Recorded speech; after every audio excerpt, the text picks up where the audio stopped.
Hello friends, this is Harish Panchal and welcome to my YouTube channel, and today I am here with the new topic of WH family. We have already discussed three parts of WH family: why, where and when, and today we will discuss about which. So let's start our video. So let's see guys, we are doing grammar portion, okay, and in grammar we are doing WH family. Okay, so there are 9 parts in WH family. We know it very well, and out of 9 we have already discussed these 3 parts: why, where and when. In 3 topics को हम पहले से ही cover कर चुके हैं अपनी videos के अंदर. अब हम बात करेंगे हमारे 4th टॉपिक के बारे में. आज हम डिस्कस करने वाले हैं विच के बारे में.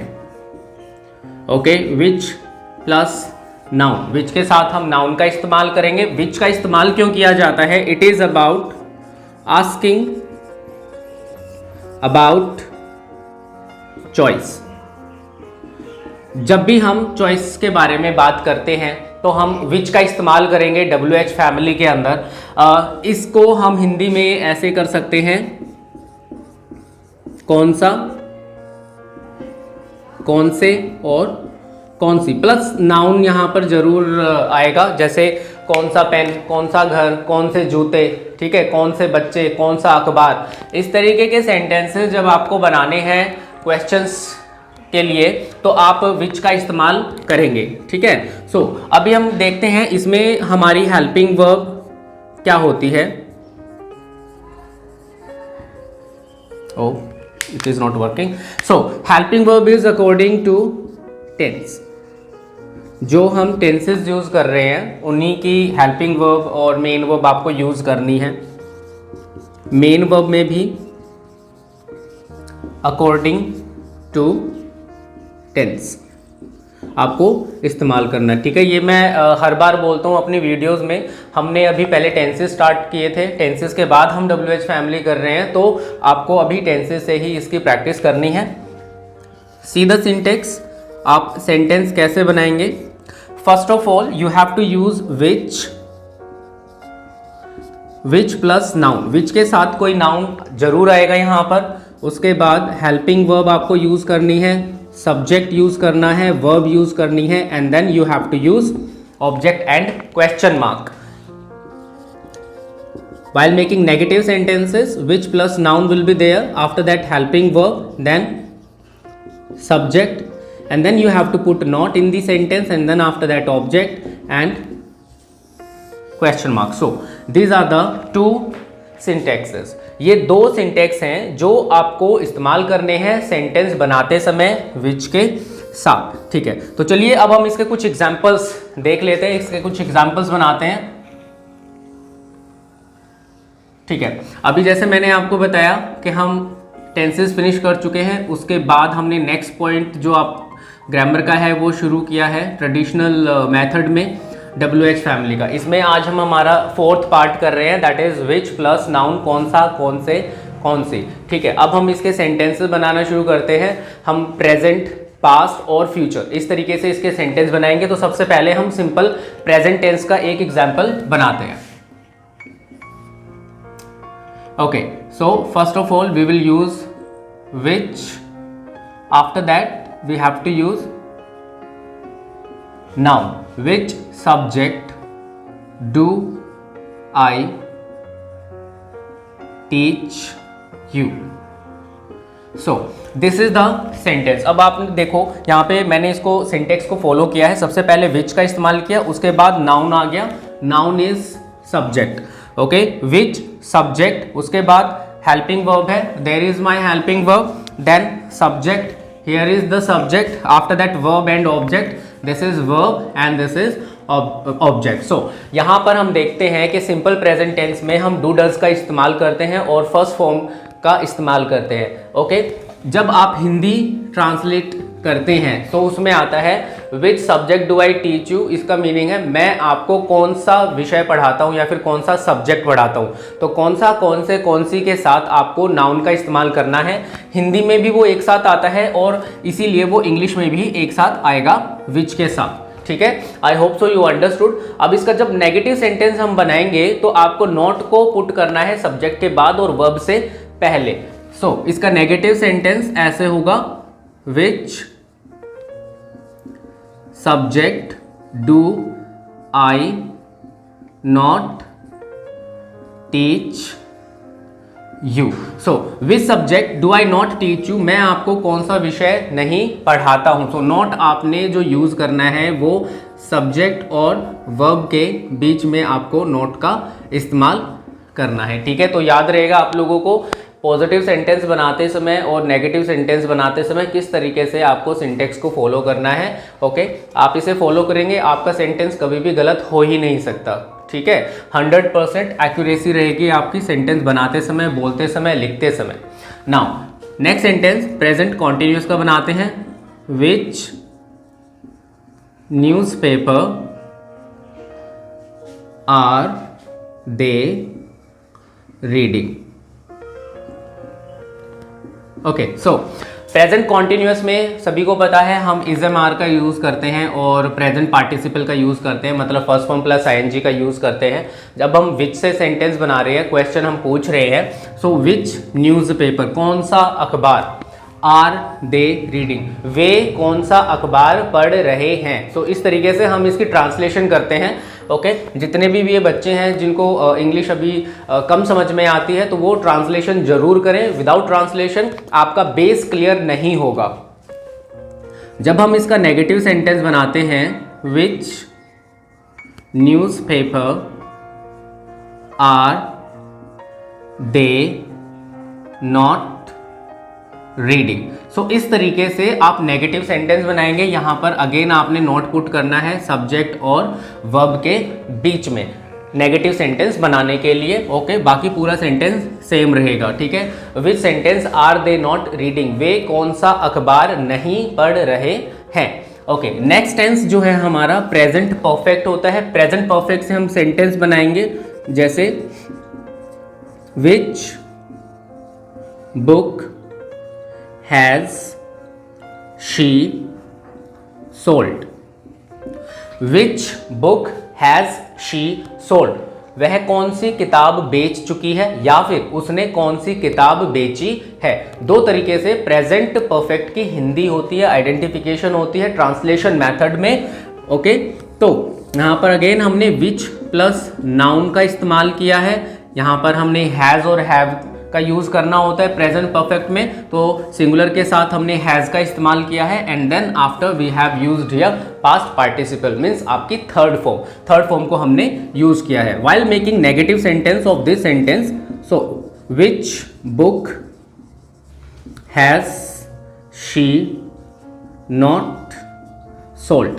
तो इस तरीके से आपको नेगेटिव सेंटेंस बनाना है। सब्जेक्ट एंड वर्ब के बीच में नॉट का इस्तेमाल किया जाएगा और विच के साथ आपको नाउन इस्तेमाल करना ही करना है। तो देखो इस तरीके से जब आप एक एक टेंस को लाइन वाइज यूज करते हो, पहले सिंपल प्रेजेंट टेंस यूज किया, उसके बाद प्रेजेंट कॉन्टिन्यूअस यूज किया, उसके बाद प्रेजेंट परफेक्ट, फिर प्रेजेंट परफेक्ट कॉन्टिन्यूअस, तो 4 सेंटेंस आपके प्रेजेंट के हो गए। उसके बाद आपको simple past tense, past continuous tense, past perfect tense and past perfect continuous tense, उसके बाद आपको सिंपल फ्यूचर यूज करना है, फ्यूचर कॉन्टिन्यूअस यूज करना है, future perfect and future perfect continuous use करना है। इस तरीके से जब आप लाइन वाइज प्रैक्टिस करते हो सभी टेंसेस की, तो WH फैमिली को किस तरीके से टेंसेस के साथ यूज किया जाना है वो बहुत ही अच्छे तरीके से आपको आ जाएगा, आपकी प्रैक्टिस हो जाएगी, ठीक है। तो चलिए अब हमारा जो लास्ट टेंस है प्रेजेंट में, प्रेजेंट परफेक्ट कॉन्टिन्यूअस टेंस, उसको एक बार कर लेते हैं। विच shoes have we been selling since morning? Okay, so which shoes have we been selling since morning? हम सुबह से कौन से जूते बेच रहे हैं। तो यहाँ पर हमने अगेन विच के साथ आपको नाउन यूज करना ही करना है, और जब आप प्रेजेंट परफेक्ट या फिर पास्ट परफेक्ट कॉन्टिन्यूअस या फिर फ्यूचर परफेक्ट कॉन्टिन्यूस टेंस को यूज़ करते हो तो उसमें आप देखो हैज़, हैव और बीन के बीच में आपको सब्जेक्ट का इस्तेमाल करना होता है, उसके बाद present participle first form plus ING and then we have to use here time since के साथ और फॉर के साथ आपको यूज करना होता है। ये हम ऑलरेडी डिस्कस कर चुके हैं। अगर आपको इसका नेगेटिव सेंटेंस बनाना है so which shoes have we not been selling since morning. तो इस तरीके से आप क्या करेंगे, इसका नेगेटिव सेंटेंस बनाएंगे। तो present perfect continuous, past perfect continuous और फ्यूचर परफेक्ट कॉन्टिन्यूअस में यहां पर देखो हैव और बीन, इनके बीच में आपको सब्जेक्ट और नॉट का इस्तेमाल करना है। ठीक है, तो यहाँ पर बहुत सारी गलतियाँ होती हैं बच्चों के साथ। बच्चे बहुत गलती करते हैं, ये क्या करते हैं, हैव बीन पहले लिख देते हैं, सब्जेक्ट बाद में लिखते हैं और नॉट बाद में लिखते हैं। इसीलिए आपको सिंटेक्स को फॉलो करने के लिए मैं बोलता हूँ बार बार, सिंटेक्स को फॉलो करो और सेंटेंस ग्रामेटिकली करेक्ट रहेगा। ठीक है, इंग्लिश बोलते बहुत सारे बच्चे हैं बट बहुत सारे बच्चे गलत इंग्लिश बोलते हैं, तो गलत इंग्लिश ना बोलें और आप सही तरीके से इसकी प्रैक्टिस करें। सही तरीके से प्रैक्टिस करेंगे तो आपकी एक्यूरेसी बनी रहेगी। नाउ यहाँ पर हमारा प्रेजेंट टेंस कंप्लीट हो चुका है। Simple present tense, present continuous tense, present perfect tense and present perfect continuous tense. अब हम बात करते हैं पास्ट की। पास्ट में जब आप सेंटेंस बनाते हो, सिंपल पास्ट से हम बनाते हैं which tree did he cut, question mark. ठीक है, so which tree did he cut, उसने कौन सा पेड़ काटा। तो ये आपका सिंपल पास्ट टेंस है। सिंपल पास्ट टेंस में भी जब आप सेंटेंस बनाते हो तो अगेन विच के साथ नाउन आएगा ही आएगा। विच ट्री, कौन सा पेड़। उसके बाद हम सिंपल पास्ट टेंस में डिड का इस्तेमाल करते हैं, फिर हमने सब्जेक्ट को यूज किया और फिर हमने वर्ब को यूज किया। डिड के साथ हम हमेशा वर्ब की फर्स्ट फॉर्म का यूज करते हैं। Which tree did he cut, उसने कौन सा पेड़ काटा। नाउ अब हम बात करते हैं इसके नेगेटिव के। विच tree did he not cut. ठीक है, सो इस तरीके से आपको नेगेटिव बनाना है। ये सिंटेक्स फॉलो करना है। विच प्लस नाउन, यहां पर विच प्लस नाउन आ गया, उसके बाद हमने हेल्पिंग वर्ब यूज करी है, उसके बाद हमने सब्जेक्ट यूज किया है, उसके बाद हमने नॉट यूज किया है, उसके बाद वर्ब यूज की है और उसके बाद ऑब्जेक्ट नहीं था तो हमने उसको छोड़ दिया। तो इस तरीके से आपको इन सभी 12 के 12 जो टेंसेज हैं आपके, उनकी प्रैक्टिस करनी है। ठीक है, मॉडल्स का भी इस्तेमाल आप कर सकते हो इसमें अगर आपको आते हैं। जैसे मैं एक दो एग्जांपल बता देता हूं मॉडल्स के। कैन से बताते हैं पहला sentence, which language can she speak.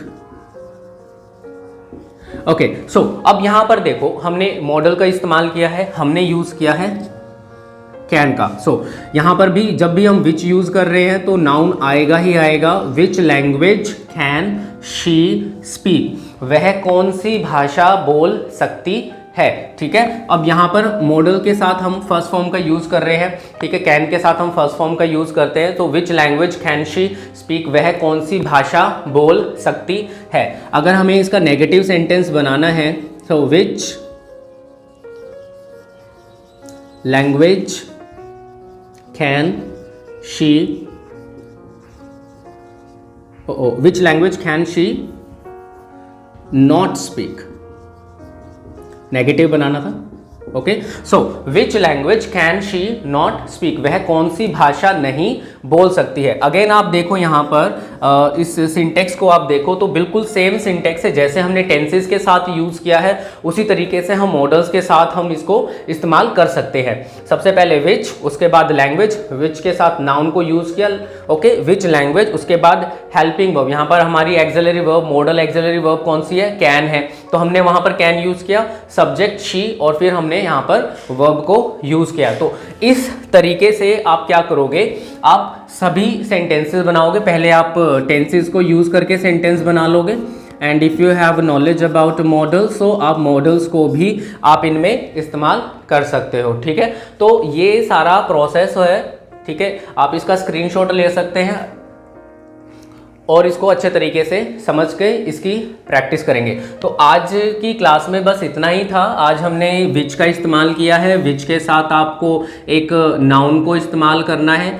Okay, कौन सी प्लस नाउन का इस्तेमाल किया जाएगा। हेल्पिंग वर्ब और मेन वर्ब दोनों ही according to tense, according to modals या फिर अकॉर्डिंग टू टेंस आपको यूज़ करने हैं। उसके बाद ये सिंटेक्स रहेंगे which plus noun plus verb, helping verb plus subject plus verb, and then you have to use object, and when you make negative sentence so subject और verb के बीच में आपको not का इस्तेमाल करना है अपने सेंटेंस को नेगेटिव करने के लिए।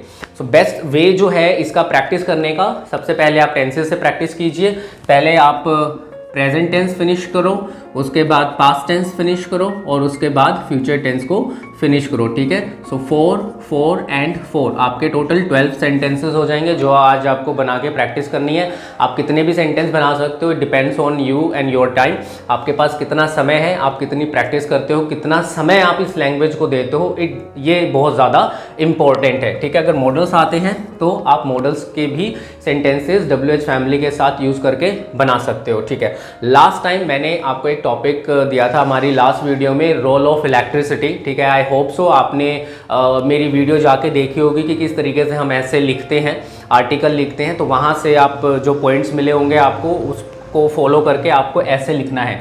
आज ये इतना काम करके सेंटेंसेस बनाने के बाद एक राइटिंग टॉपिक भी आपको लिखना है, that is role of movies. ठीक है, स्टार्टिंग में हम क्या करेंगे, छोटे छोटे जो टॉपिक्स होते हैं, छोटे छोटे टॉपिक्स को लेके हम उन पे लिखने की कोशिश करेंगे, फिर उनको बोलने की कोशिश करेंगे। इससे क्या होगा, जो ग्रामर हम अभी सीख रहे हैं, ठीक है, जो ग्रामर हम सीख रहे हैं वो बहुत अच्छे तरीके से हमें आ जाएगी। क्योंकि देखो हम इंडियन से तो हम ट्रांसलेट करेंगे अपने माइंड में, सबसे पहले हमारे माइंड में क्या आ रहा है उस चीज़ को हम अपने पेपर पे, पेज पे लिखने की कोशिश करेंगे।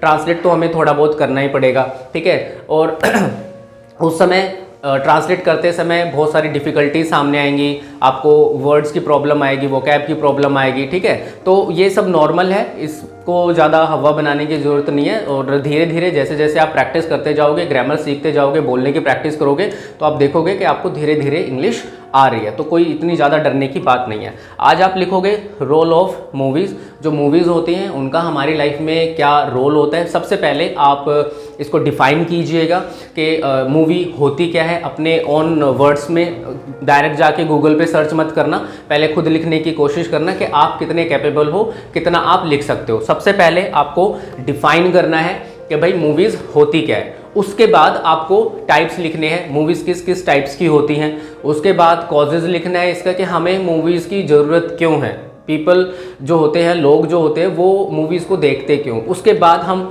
फिर इसके गुड इफ़ेक्ट्स और बैड इफ़ेक्ट्स के बारे में बात करेंगे। इसके गुड इफ़ेक्ट्स क्या हैं, इसके बैड इफ़ेक्ट्स क्या है, गवर्नमेंट पे कोई असर पड़ता है या नहीं पड़ता है, या फिर पब्लिक पे कोई असर पड़ता है इस चीज़ का या नहीं पड़ता है। तो वो सारी चीज़ें हम लिखने की कोशिश करेंगे।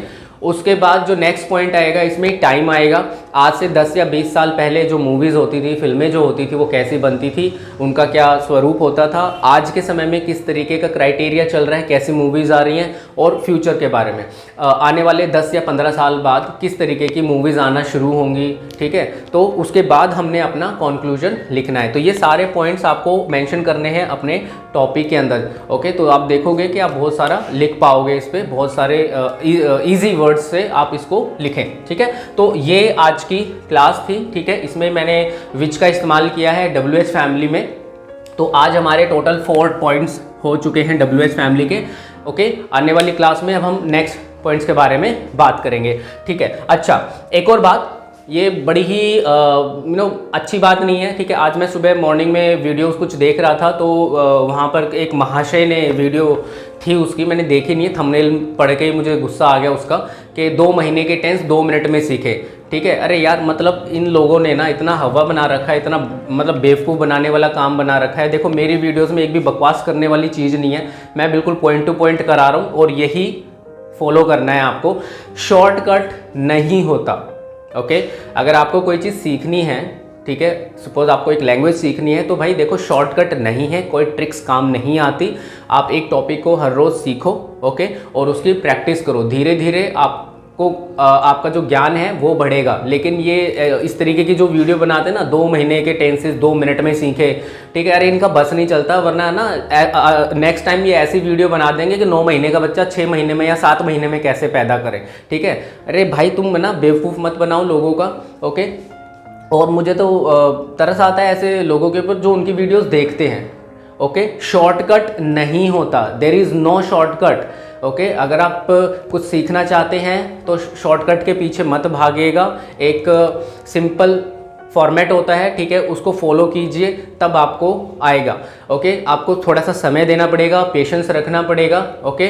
Without patience you can not learn anything. इस तरीके से आप प्रैक्टिस कीजिएगा। थोड़ा सा लेंदी वे है बट ये एग्जैक्ट वे है, आप इस तरीके से सीखिएगा, ओके। अब कल को तो मैं भी वीडियो बना दूंगा कि 1 महीने के टेंसेस आप एक वीडियो में देख लीजिएगा और सीख लीजिएगा। ऐसा पॉसिबल नहीं है, ओके। तो खुद का दिमाग भी यूज़ करना चाहिए लोगों को। मुझे नहीं पता करते हैं नहीं करते, ओके। सो आज हमने WH फैमिली में विच का इस्तेमाल किया है, ओके। और ये इस तरीके से विच का इस्तेमाल किया जाएगा, ठीक है, जो हमने डिस्कस किया है, ठीक है। तो और तो कुछ है नहीं आज की वीडियो में, ठीक है। ये सिंपल सा फंडा है भाई। सेंटेंसेस बनाइएगा और इस टॉपिक पे लिखिएगा और बोलने की प्रैक्टिस कीजिएगा, ठीक है। शॉर्टकट नहीं है, शॉर्टकट के पीछे मत भागो, ओके।